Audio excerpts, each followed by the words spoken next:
तो hello guys, मेरा नाम है प्रिंस और आप देख रहे हैं एनीमे समीक्षा। चलिए वीडियो को स्टार्ट करते हैं। तो एपिसोड के स्टार्ट में हम काफी सारे रिपोर्टर्स को देखते हैं। तभी योनहू और जोंगिन वहां पर आ जाते हैं। तो सारे रिपोर्टर्स उनसे जाकर पूछते हैं कि क्या आप दोनों ली मिनसंग को अपनी गिल्ड में शामिल करने आए हो। तो जोंगिन उनसे कहता है कि ली मिनसंग ने फील्ड गिल्ड को चुना है, लेकिन मैं यहाँ किसी और काम से आया हूँ।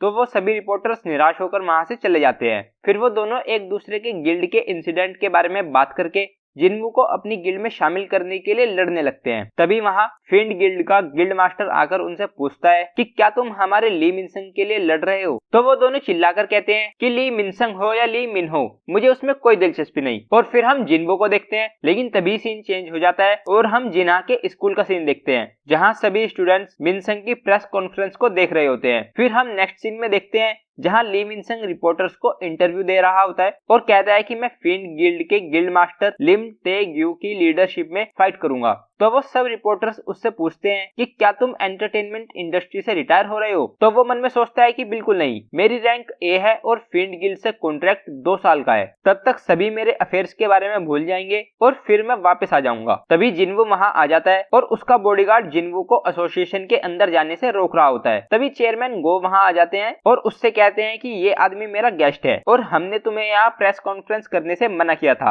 और जिन्वू को अंदर बुलाकर अंदर चले जाते हैं। फिर चीफ वू उनसे कहते हैं कि कुछ और हंटर्स की पावर को फिर से चेक किया जा रहा है, तब तक कोई अंदर नहीं जाएगा। तो मिनसंग उससे जाकर धीरे से कहता है क्या तुम जानते भी हो मैं कौन हूँ। तो वो उससे कहता है मैं नहीं जानता, लेकिन अगर तुमने कोई मुसीबत खड़ी की तो ये अच्छी बात नहीं होगी। फिर हम देखते हैं कि चेयरमैन गो जिन्वू को रिवैल्यूएशन के लिए एक रूम में ले जाते हैं। इंस्ट्रक्टर उससे उसकी एबिलिटीज के बारे में पूछता है तो वो उसे अपने शैडो को समन करके दिखाता है। तो चेयरमैन गो उससे कहते हैं कि मैंने चीफ वू की रिपोर्ट को देखा है, तुम जरूर इससे ज्यादा कर सकते हो, है ना। तो फिर वो काफी सारे शैडोज को समन करता है और कहता है कि मैं लगभग 100 को और बुला सकता हूँ। तो वो ये सब सुनकर चौंक जाते हैं और उसकी मैजिक पावर को देखकर जोंगिन और योनहू भी चौंक जाते हैं। फिर हम देखते हैं कि जिन्वू का रिवैल्यूएशन कंप्लीट हो जाता है और उसे उसका नया लाइसेंस मिल जाता है। और चेयरमैन गो उससे कहते हैं कि अब तुम एक असली एस रैंक हंटर हो, मैं देखना चाहूंगा कि तुम क्या क्या अचीव करते हो। और फिर जिन्वू बाहर जाने लगता है। तभी योनहू और जोंगिन उससे बात करने की कोशिश करते हैं, लेकिन वो उनको मना करके वहां से जाने लगता है।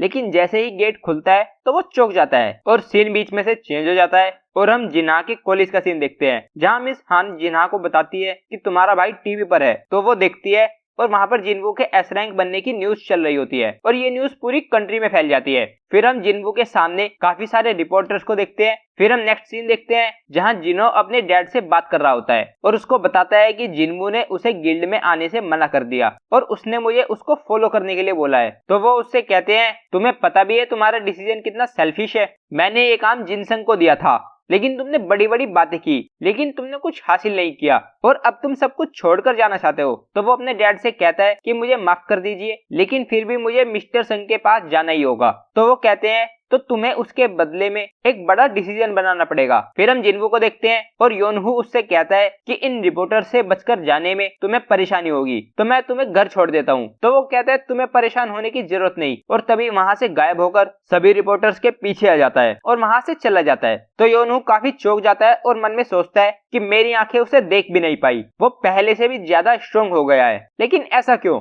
फिर हम जिन्वू को एक शॉप में देखते हैं और वो डंजन की हीट से बचने के लिए आर्टिफैक्ट्स लेने आया होता है। तो वो जिन्वू को एक रिंग और एक क्लोक दिखाते हैं जिसे वो कपड़ों के ऊपर पहन सकता है और जिन्वू को वो काफी पसंद भी आता है। तो फिर वो जिन्वू को उसका प्राइस दिखाते हैं, लेकिन वो काफी ज्यादा महंगा होता है। तो जिन्वू उससे प्राइस को कम करने को कहता है। तो वो कहता है कि हमारे स्टोर के प्राइस फिक्स्ड होते हैं, लेकिन अगर तुम इस ग्लास को तोड़ पाओ तो हम तुम्हें वो फ्री में दे देंगे। तो जिन्वू उस ग्लास पर अटैक करने वाला होता है, लेकिन वो उसको बीच में ही रोककर कहता है कि मैं तो बस मजाक कर रहा था। फिर जिन्वू उससे कहता है कि मैं और भी चीजें देखना चाहूंगा, जैसे छोटी तलवार। तो दूसरा आदमी उससे कहता है कि मेरे साथ चलिए। तो वो जिन्वू को एक डैगर दिखाकर उसकी प्राइस बताता है। फिर जिन्वू उसे अपनी इन्वेंट्री में से एक डैगर निकालकर दिखाता है और उसके बारे में पूछता है। तो वो उसको देखकर बताता है कि ये लगभग 100 मिलियंस का होगा। तो जिन्वू चौंक जाता है और मन में सोचता है कि मैंने ये 2.8 मिलियन में खरीदा था। शॉप से खरीदा सामान अगर इतना महंगा है तो शायद शायद मुझे अवेरिस स्पेयर को बेचने की जरूरत ही ना पड़े, और फिर वो वहाँ से चला जाता है। फिर हम योनहू को देखते हैं जो सोचता है कि मैं जानता हूँ कि वो काफी स्ट्रोंग है,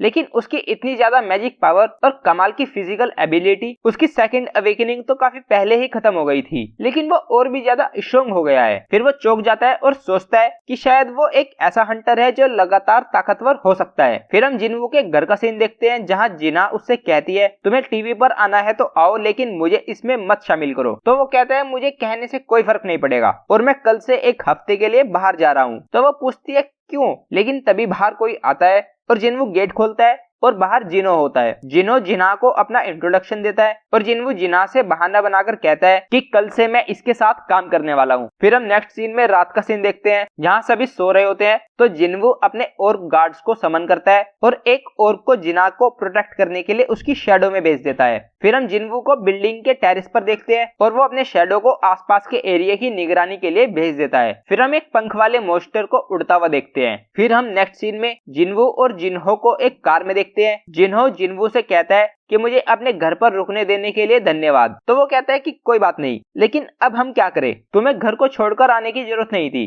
फिर जिन्हो उससे पूछता है लेकिन तुम देइसंग टावर में क्या करने वाले हो। तो वो कहता है कि ये एक ट्रेनिंग जैसा है। तो वो कहता है तुम ऑलरेडी एस रैंक हो और तुम्हें और ज्यादा ताकतवर बनना है। तो वो कहता है हाँ, और वो वहां पहुंच जाते हैं। फिर हम जिनवू को डीमन कैसल के अंदर देखते हैं और वो हीट से प्रोटेक्शन के लिए एक वाटर बेस्ड रिंग और एक विंड रोप पहन लेता है। फिर उसे एक डीमन सोल्स को कलेक्ट करने का क्वेस्ट आता है। तो जिनवू उसे देखकर कहता है कि इसमें तो पिछली बार से काफी ज्यादा रिवॉर्ड्स हैं, अब मैं वेट नहीं कर सकता। और फिर वो डायरेक्ट 76th फ्लोर पर चले जाता है। फिर हम जिनो के मॉम और डैड को देखते हैं जहां उसकी मॉम उसके डैड से पूछती है क्या जिनो के घर छोड़ने से आप अकेला फील कर रहे हो। तो उसके डैड कहते हैं कि जिस बच्चे को हमने बड़ा किया उसने हमारा घर छोड़ दिया, बस इतना ही। और तभी वो कुछ बोलते बोलते गिर जाता है। फिर हम डीमन कैसल का सीन देखते हैं जहाँ एक काफी बड़ा मॉन्स्टर होता है। तो जिनवू फैंग को समन करता है और उसको अवेरिस स्पेयर दे देता है। फैंग बड़ा होकर उस मॉन्स्टर पे एक फायर अटैक करता है जिससे वो मॉन्स्टर राख हो जाता है। फिर हम बाहर हॉस्पिटल का सीन देखते हैं जहां डॉक्टर जिनो के डैड को बताता है कि तुम्हारी बीमारी का नाम इटरनल स्लम्बर है। इसमें मरीज को काफी ज्यादा नींद आने लगती है और वो धीरे धीरे हमेशा के लिए सो जाता है। तो वो डॉक्टर से पूछता है कि मुझे ये बीमारी क्यों हुई है। तो वो बताता है कि जिन लोगों में मैजिक पावर नहीं है, अगर वो लंबे समय तक मैजिक पावर के कांटेक्ट में आएंगे तो उन्हें ये बीमारी हो सकती है।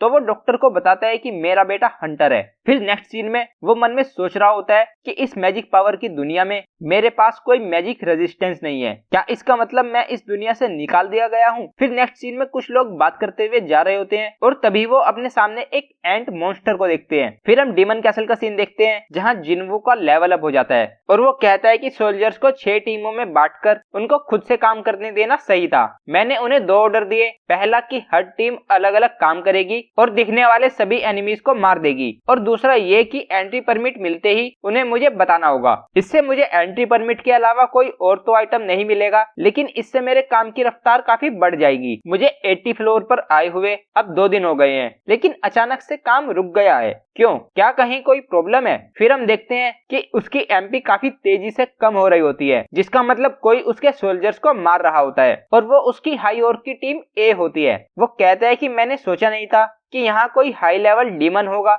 जो हाई ऑर्क को मार सके। फिर वो बताता है कि टीम ए पर अटैक होने के बाद टीम बी पर भी अटैक हुआ, लेकिन फैंग की टीम ए ज्यादा पास थी, तो उन्होंने टीम बी जो ज्यादा दूर थी उस पर अटैक क्यों किया। क्या वो फैंग से वीक है, जिसका मतलब वो अपोनेंट की ताकत जानने जितने समझदार हैं, और अगर ऐसा है तो उनका नेक्स्ट टारगेट। फिर हम टैंक की टीम देखते हैं और डीमन नाइट्स उन पर अटैक कर देते हैं और जिनवू उनको इनविजिबल होकर देख रहा होता है। फिर वो बाहर आ जाता है तो एक डीमन नाइट उस पर अटैक कर देता है, तो जिनवू उससे बचकर उसको एक किक मारता है जिससे वो काफी दूर जाकर गिरता है। फिर जिनवू अपने डैगर से बाकी डीमन नाइट्स को भी मार देता है और कहता है कि मैं हमेशा सोचता था कि क्या मैजिक बीस्ट को भी डर लगता है, लेकिन अब मुझे पता चल गया। और एपिसोड यहीं पर एंड हो जाता है। तो गाइज ये था episode 7 of Solo Leveling season 2। अगर आपको वीडियो पसंद आई है तो वीडियो को लाइक कीजिए, चैनल को सब्सक्राइब कीजिए, प्रेस कीजिए बेल आइकन को। मैं मिलता हूँ आपसे नेक्स्ट वीडियो में। Thank you.